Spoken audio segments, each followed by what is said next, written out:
There's something about the way you make me feel inside. I'm counting down the days till we fly away, heading to the sun, only you and me are. Okay, welcome back to the channel, everybody. So we've got a drive review for you today, and it's the new PXG 0211. So a lot of talk about this driver, especially around the price of it. Very much dropped from where PXG have always introduced their prices into the golf market when they launched. So different price point, it's lower. Does the performance sacrifice because of that? We're going to test it in this particular video. I'll give you my honest feedback of the looks, the feel, and also the performance of this driver.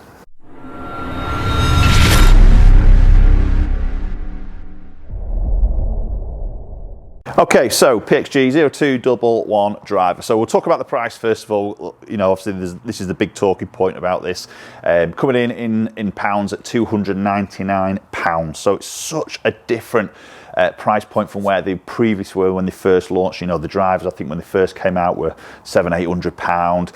Then they sort of come down a little bit, and now they're hitting a completely different market, which is a little bit of a strange one for me. You know, going in very high premium, and then all of a sudden then dropping this into probably less than most of the other big.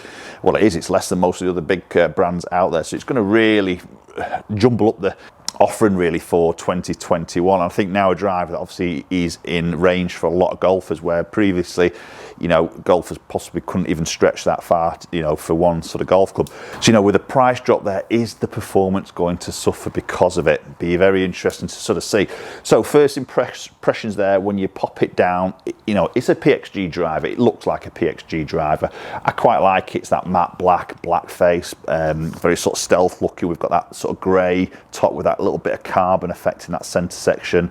And it sits really well. It does sit very nicely behind that golf ball. So it's very sort of square, just a small little X as an alignment, and that is it on the club head.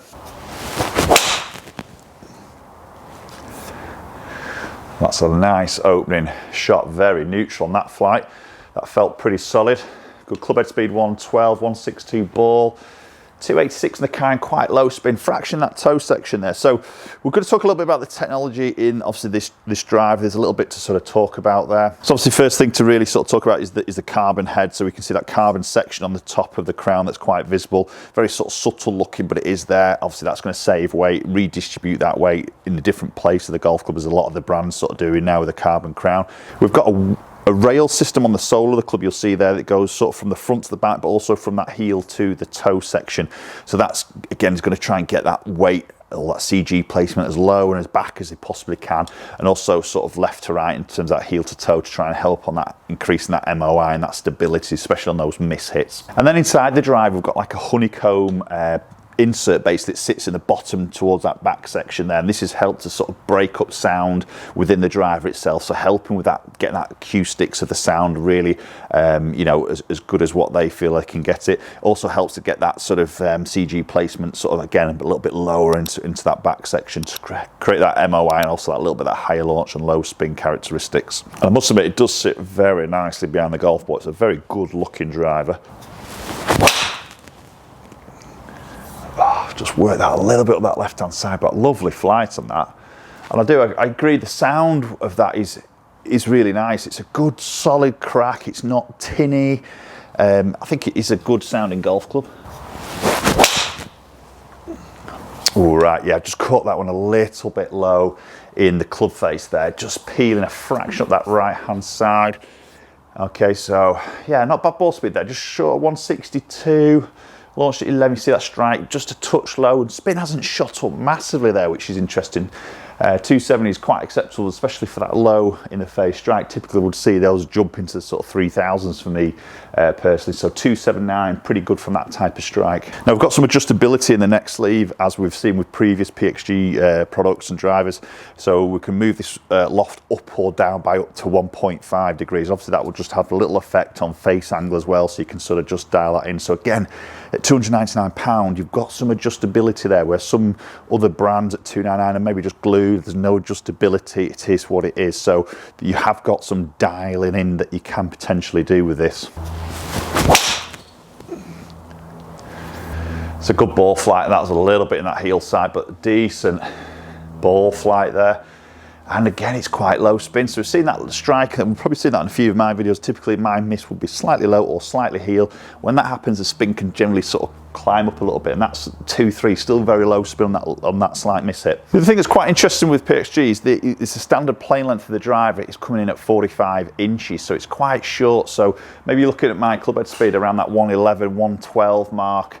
Maybe sort of recent videos you see me getting up to sort of 114, touching 115, and I probably could do if I had that at 45.5 inches, like typically a standard length for other drivers are. So I think that's a good thing, you know, 45 inches. I think it's obviously helps to get that little bit of control, helps to concentrate that strike a little bit more, which will then help a little bit more with that ball speed and accuracy.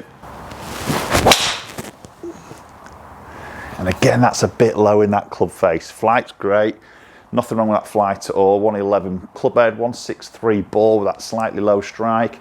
And again, that spin is really controlled on those miss hits, which is great. So quite a nice forgiving drive, I would say, at the moment, and controlling the spin nicely. That was a good strike, that was a better strike. Again, lovely sound and feel from that. Just peeling a fraction up that right-hand side, but not by much. Good solid strike, 2.6 spin, very controlled on that spin there. 289 carry, that's really good. So availability wise in this driver, it comes at 9 degree, 10.5 degree, and also then 12 degree. And obviously, as I say, we've got the adjustability there, so we can move those lofts up or down by up to 1.5 degrees. So it's covering a huge spectrum there, and also available in both right and left hand. And obviously there's a lot of custom options. So as my message to you guys would, as always, you just go out and get fit, try these and get yourself fitted. Okay, and that was a little bit of a toe strike, yeah, felt that. Fractured up that toe. Spin dropped a little bit, but got the launch there. Right, okay, so there's a few shots hit with the new PXG 0211. Let's go and check a few numbers out in a little bit more detail. Right, okay, so we'll have a look at that dispersion ring to start off with. So all pretty tight there, to be honest. Couple a little bit up that right, a little bit left, but I'd be pretty happy with all those on that golf course, to be honest. And you know, these are all carry numbers, so all carrying around that sort of 280 mark. So possibly not the longest of drivers I've tried, but having said that, my club head speed isn't quite as quick as other drivers I've tested because of the plane length at 45 inches, which is obviously going to happen. So if I had that length the same as other brands, then, you know, we'd probably see that club head speed into that 114, ball speed into maybe 165. Also, then we'd be touching that, or into that sort of maybe 290 carry, possibly touching 300, depending on the launch and the spin. So for me, that's as good performance as any other club on the market. Looking at strike patterns there, see my strike was pretty consistent there, as you saw through the shots. Just maybe a couple a little bit low, a little bit toe, but you know, all very sort of quite central. But I was impressed with that spin number, just controlled with those slight different miss hits. And then when we look into the numbers, so club head speed 111.3, ball speed just short of 162 then, all quite sort of tight. Launch 11, and spin quite low, as I say. Maybe, you know, it was impressive when you got those little low strikes. You can see the launch angle pops down, but the spin didn't rock it up. So you are going to lose a little bit of distance there, but you still got quite a nice penetrating ball flight, where typically if you hit low in the face, that sometimes I can see that for me going to like 3,200, sometimes even 3.5. If I get that little low heely one, it's that one that comes out low and it sort of climbs, it's sort of trying to spin up, and it's just a very weak golf shot, especially when the wind gets involved. So quite impressive way it just controlled those spin numbers and those slight indifferences of the hits. Right, okay, so there we go. There's a new PXG driver pricing in at around that £300 mark. I think that's a lot of value for the money, so I think that's going to really ruffle some feathers in the driver category in price wise. It obviously comes into a lot of people's budgets now for drivers, so it's another one that you can pop in your testing and maybe put it up against other ones. I'd love to hear your thoughts, as always, you know, with PXG as a brand, this new price, and love to hear your feedback. Just pop it in the comments section down below and let me know if that is something that you are now going to put in your testing if you're going to look at a new driver. Okay, appreciate watching the video as always. If you haven't subscribed and you're enjoying the content put out there, please consider hitting that subscribe button. Also, follow me up on the social media platforms, both Instagram and Twitter, and the handles there are at MN Golf Coach. And hopefully we'll catch up with you all very soon.